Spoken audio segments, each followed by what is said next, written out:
When I was young, I used to get bullied every day. And every day I went home crying. So one day I got fed up. I asked my dad, Dad, what's wrong? Why am I not normal? And how can I become normal?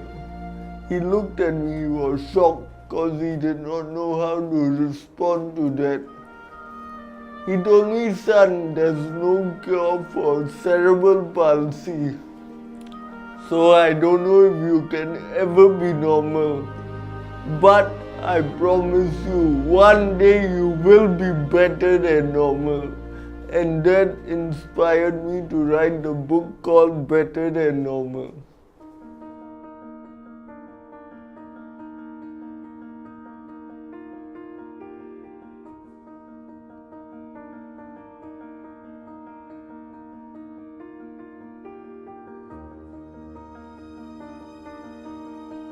So I did the role of Hitesh when he was doing his gymming, his therapy and his swimming. So I played that role, so that was my acting debut. But then other than everything else aside, when I was playing that role, and even for that few minutes of being Hitesh, he actually gave me coaching on Wiki. This is how you walk, your left hand must be here, your speech must be slurred like this, because last time is without the therapy. So he gave me coaching, and then he would rate me that, hey, this is 6 out of 10, this is 7 out of 10. But then in that, when I was live on camera, on TV, in front of the camera, it made me realize that, hey, that's when I realized that they say, you put yourself in somebody's shoes, but at that moment I didn't put myself in his shoes. I put myself in his body, in his heart, in his soul, in his mind.